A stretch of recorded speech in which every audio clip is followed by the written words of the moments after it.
Bonjour à tous et bienvenue à notre débrief Moto Axe suite au Grand Prix de Sepang en Malaisie.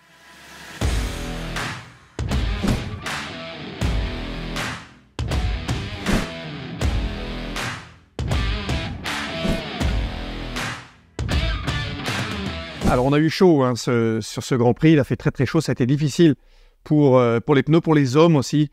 Une chaleur extrême, une humidité extrême, on a vraiment cuit sur la grille, il faisait vraiment une chaleur incroyable.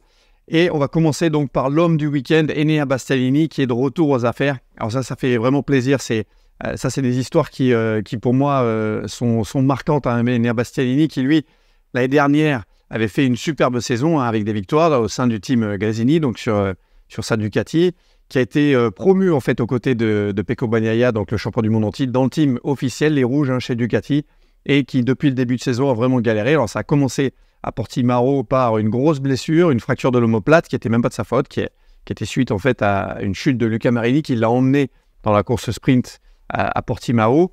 Une longue convalescence, des doutes. Alors ça, en tant que pilote, c'est pas facile à gérer puisqu'on se prépare en fait tout l'hiver pour ce championnat qui va démarrer. Et là, voilà, d'une minute à l'autre comme ça, tout peut partir en vrille totalement. Donc pour Enea Bastianini, ça n'a pas été facile. Ça a été une convalescence qui a été très longue. Et une autre blessure à Barcelone aussi, où ça a été cette fois de sa faute. Il s'est raté au premier virage en fait au départ. Il a emmené plusieurs pilotes d'ailleurs, dont Johan Zarco.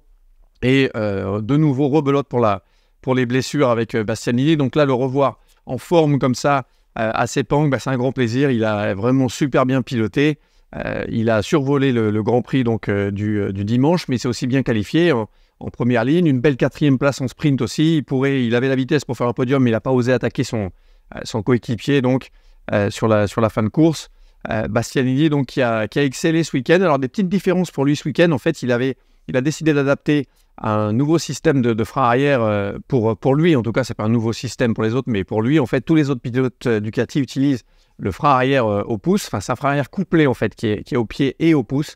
Et ça permet, par exemple, dans les virages à droite, quand on a beaucoup d'angles à droite, c'est difficile d'aller chercher ce frein arrière sans modifier sa position, en fait. Alors, avec le frein au pouce, on peut donc utiliser ce frein arrière jusque très tard dans les virages.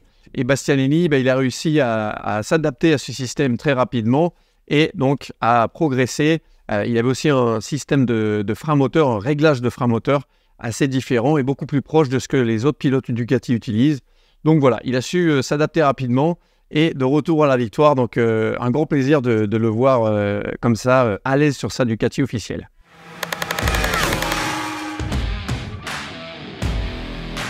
Le duel au championnat, alors c'était un duel disputé ce week-end encore. Le retour de Pecco Bagnaia en pole position, ça faisait longtemps, depuis le Grand Prix de Barcelone, qu'il n'avait pas signé de pole position. Jorge Martin, qui était l'homme rapide, c'était vraiment la vitesse de Martin contre l'expérience de Pecco. Pecco Bagnaia qui a retrouvé de la vitesse ce week-end, donc pole position. Une belle course sprint aussi, mais Martin le bat sur la course sprint. Et Pecco Bagnaia qui réussit à se venger sur le Grand Prix de dimanche, donc qui se classe en 3e position, un podium devant Jorge Martin. Donc c'était un peu une partie de ping-pong pendant tout le week-end, mais c'est une partie qui a tourné finalement à l'avantage de Pecco Bagnaia. Donc il est arrivé avec 13 points d'avance à Sepang, il repart avec 14 points d'avance. Il ne reste plus que 2 courses, enfin deux week-ends de courses, 4 courses pour Jorge Martin pour grignoter l'avantage de Pecco au championnat. Donc voilà, là vraiment on a un bras de fer au championnat qui est magnifique. Marco Bezzecchi, lui, malheureusement, donc après Sepang, qui est trop loin maintenant mathématiquement au championnat, donc ça va se jouer entre les deux pilotes Ducati, Jorge Martin et Pecco Bagnaia.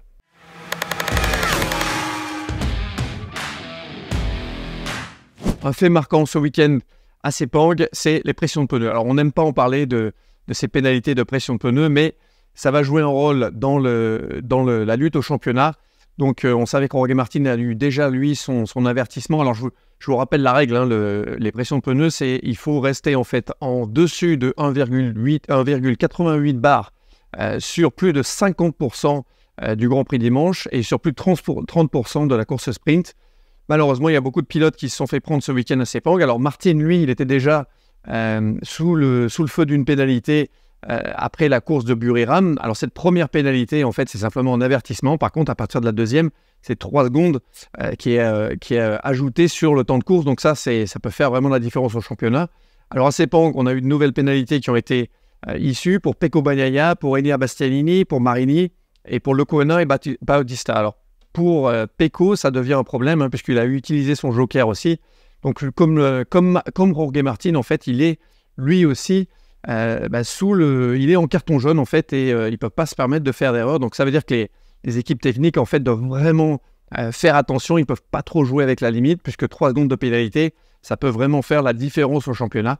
Donc on espère que ce scénario ne va pas se passer sur la fin de saison, mais il y a quand même des risques. Vous imaginez par exemple que à Valence, si le titre devait se jouer sur une pénalité comme ça à cause des pressions de pneus qui ne sont pas respectées, ça serait pas bon du tout pour Dorna et pour le championnat en général, hein, puisque ces pénalités, en fait, elles sont le temps d'être vérifiées. En fait, elles n'arrivent qu'à peu près une heure et demie après la course. Donc, vous imaginez à Valencia, par exemple, si on célèbre un champion du monde, on a les t-shirts, on a les feux d'artifice, le podium, les interviews, et qu'une heure et demie après les célébrations, on apprend que à cause d'une pénalité, en fait, c'était pas le bon champion du monde. Ça serait pas bon du tout. Donc on espère que ça va pas rentrer en compte, mais ça devient, disons, une difficulté qu'il va falloir que les teams et les équipes techniques surmontent impérativement donc pour ces 2 dernières courses, donc au Qatar et à Valencia.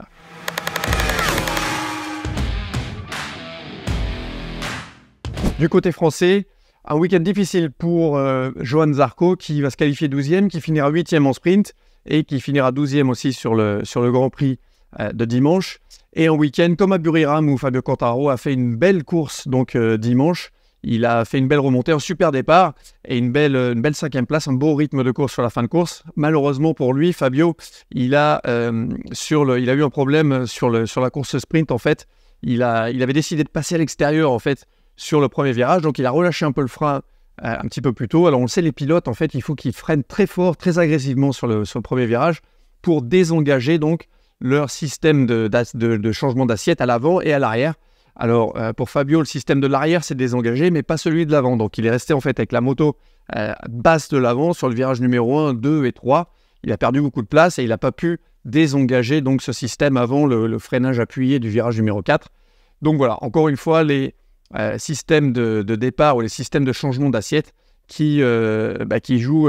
Voilà, on a heureusement, on n'a pas eu d'accident, mais bon, pour Fabio, ça a été chaud hein, sur les 3 premiers virages et ça lui a ruiné sa course sprint.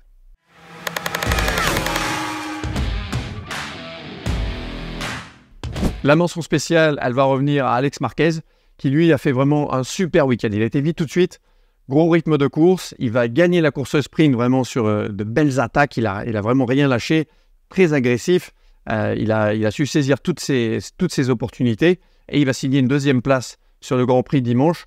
Donc Alex Marquez, il est de retour en forme. Alors ce qui s'est passé en fait, c'est que suite à la course de Misano, donc il y avait un test officiel, ils ont trouvé, lui et son équipe, un setup, une géométrie sur la machine qui lui permet de rouler plus vite, de freiner plus fort. Et malheureusement pour lui, en Inde, Alex Marquez, il a chuté lourdement, il s'est cassé 3 côtes et il n'a pas pu rouler vraiment à son niveau jusqu'à maintenant. Donc là, pour la première fois, il l'a dit ce week-end à Sepang, il roulait sur la machine sans douleur et il a pu bénéficier donc de ce nouveau setup qu'ils ont trouvé à Misano. Donc voilà. Alex Marquez, un gros week-end, chapeau donc à lui pour cette belle performance à Sepang.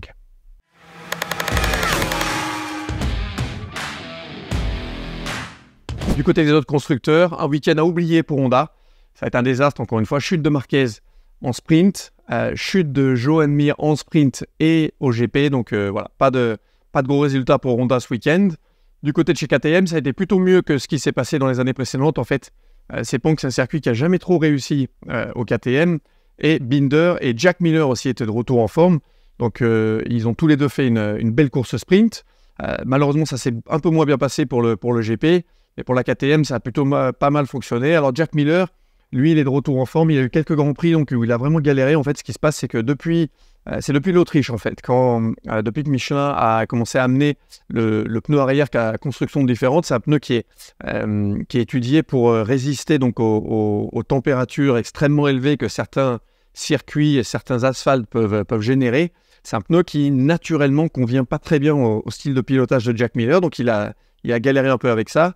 À Sepang, par contre, on était de retour sur le pneu arrière standard. Et tout de suite, donc, Jack Miller, il a trouvé de la vitesse. Donc voilà, pour KTM, c'était plutôt un week-end un petit peu mieux qu'espéré.